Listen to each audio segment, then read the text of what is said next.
Hi friends, welcome back to my channel. நான் உங்கள் சசி. எல்லோரும் எப்படி இருக்கீங்க? சூப்பராக இருப்பீங்க அப்படின்னு நம்புகிறேன். இன்றைக்கி விளாக் பார்த்தீங்கன்னா நம்ம சித்ரா பௌர்ணமி வந்துச்சு இல்லையா, அன்றைக்கி எடுத்த விளாக் தான். சித்ரா பௌர்ணமிக்கு பார்த்திங்கன்னா நிறைய பேர் விரதம் இருப்பாங்க.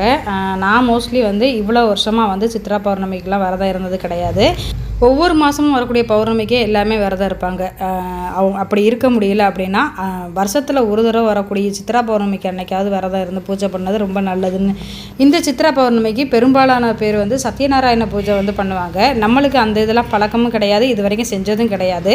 நானும் வருஷம் பௌர்ணமிக்கு விரதம் இருக்குன்னு நினைக்கிறது. ஆனால் ஒவ்வொரு பௌர்ணமிக்கும் நம்மளால் கரெக்டாக அதை கடைபிடிக்க முடியல. அட்லீஸ்ட் வருஷத்தில் ஒரு தடவை கூட இந்த சித்ரா பௌர்ணமிக்காவது கண்டிப்பாக விரதம் இருக்கணும் அப்படின்னு நினச்சதான் இந்த வருஷத்துலேருந்து ஸ்டார்ட் பண்ணலாம் அப்படின்னு சொல்லிட்டு நான் எனக்கு தெரிஞ்ச சிம்பிளான பூஜையை தான் நான் பண்ணேன்.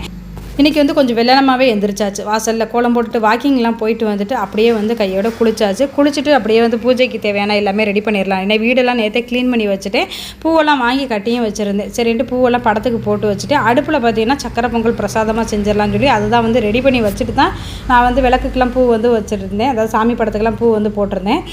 பொங்கல் குக்கரில் வைக்கிறதுனால டக்குன்னு ரெடி ஆயிரும். பானையில் வைக்கிறதுனா கொஞ்சம் லேட் ஆகும். நம்ம டக்குன்னு செய்யணும் அப்படிங்கிறதுனால நான் குக்கர்லேயே கம்மியான குவான்டிட்டியில் பொங்கல் ரெடி பண்ணியாச்சு. சக்கரை பாவு ரெடியாக இருந்ததுனால அப்படியே போட்டு நம்ம கிண்டிட்டு அதுக்கப்புறம் முந்திரி, ஏலக்காய், தேங்காய் துருவல் இது எல்லாமே வதக்கி நெய்யில் வதக்கி இதில் போட்டுட்டேன். ஃபைனலாக நெய்யும் ஊற்றி சூப்பராக பிரசாதம் நான் ரெடி பண்ணிட்டேன். ஏன்னா இது காலையிலேயே செஞ்சு கும்பிட்டுறணும் சாப்பிட்றதுக்கு முன்னாடி அப்படிங்கிறத நான் நினச்சி வச்சுருந்தேன்.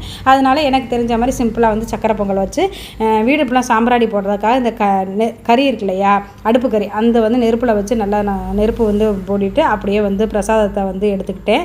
பிரசாதம் வைக்கிறதுக்காகவே இந்த சின்ன வெள்ளி பவுல் நான் வச்சுருக்கேன். எந்த ஒரு விசேஷ நாட்களையும் பிரசாதம் நம்ம சாமிக்கு படைக்கிறோம் அப்படின்னா இந்த ஒரு சின்ன பவுல் வச்சுருப்பேன். இந்த சின்ன பவுல் பார்த்தீங்கன்னா நான் கன்சீவாக இருக்கும்போது, அதாவது வளகாப்பு போடுற சமயத்தில் ஒருத்தவங்க எனக்கு கிஃப்டாக கொடுத்தது தான். அதை வேஸ்ட் பண்ண வேண்டாம் அப்படிங்கிறதுனால நான் பூஜைக்கு யூஸ் பண்ணிக்கலாம் அப்படின்னு சொல்லிட்டு அதை வச்சுருக்கேன். இந்த பஞ்ச பாத்திரம் நான் திருச்சி மங்களன்மன் கோயிலில் தான் வாங்கினேன்.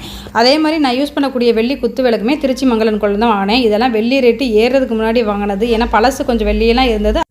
இந்த பிரசாதத்தை வச்சு சூப்பராக சாமி கும்பிட்டு முடிச்சாச்சு. வீடெல்லாம் சாம்பிராணி போட்டு சாமி கும்பிட்டு முடிச்சாச்சு. இந்த பிரசாதத்தையும் பசங்களுக்கு வச்சு கொடுத்து சாப்பிட்டு முடிச்சாச்சு. அதுக்கப்புறம் தான் நான் டிஃபனே சாப்பிட ஆரம்பித்தேன். இந்த பூஜை பாத்திரத்தெல்லாம் பார்த்தீங்கன்னா எனக்கு எல்லாமே பார்த்தீங்கன்னா வெள்ளியில் மாற்றணும்னு ஆசை தான். ஆனால் வெள்ளியோட ரேட்டு பயங்கரமாக இருக்கிறதுனால இப்போ அந்த கனவை கொஞ்சம் தள்ளி வச்சுருக்கேன். அட்லீஸ்ட் பிராசோலையாவது நம்ம இதெல்லாம் கொஞ்சம் வாங்கி வைக்கணும் அப்படிங்கிறதுனால நான் யோசனை பண்ணிக்கிட்டு இருக்கேன். நான் எல்லாமே வாங்கும்போது உங்களுக்கு என்னதான் நம்ம ஈவினிங் சாமி கும்பிட்றதுக்கும் இந்த காலையில் சாமி கும்பிட்றதுக்கும் நிறைய வித்தியாசம் இருக்குது. காலையில் சாமி கும்பிடும்போது நம்மளுக்கு தனியாக ஒரு எனர்ஜி கிடைக்கிது.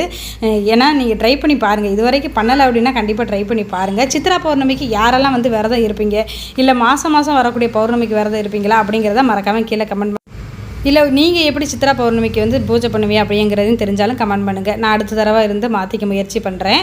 சாமியெல்லாம் கும்பிட்டு முடிச்சுட்டு அப்புறம் கொஞ்சம் நேரம் ரெஸ்ட் எடுத்துகிட்டு அதுக்கப்புறம் அப்படியே லஞ்ச் சமைக்க ஆரம்பிச்சிட்டேன். ஏன்னா காலையிலே கொஞ்சம் லஞ்ச் சமைச்சிடுறது ஈஸியாக இருக்கும் அப்படிங்கிறதுனால இன்றைக்கி எப்பவும் போல் சாம்பார், உருளைக்கிழங்கு தான் சிம்பிளான லஞ்ச் தான். என் ஹஸ்பண்ட் கொஞ்சம் வெளியூர் போயிருக்காங்க. இது ஆக்சுவலாக May 1 அன்றைக்கி எடுத்த விளாக் தான். என் ஹஸ்பண்டுக்கு லீவு, அதனால் கொஞ்சம் வெளியூர் போக வேண்டிய வேலை இருந்தது, அவங்க போயிருக்காங்க.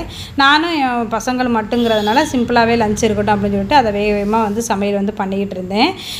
காலையில் இந்த வெயில் நேரத்தில் சமைச்சு முடிக்கிறது தான் ரொம்ப நல்லது. ஏன்னா கிச்சனில் அதுக்கப்புறம் நிறைய பேர் வீட்டில் பார்த்திங்கன்னா சமைக்கிற சாப்பாடு ரொம்ப சூடாக தான் இருக்கணும், அந்த டயத்துக்கு தான் வேணும் அப்படிங்கிற மாதிரி நினைப்பாங்க.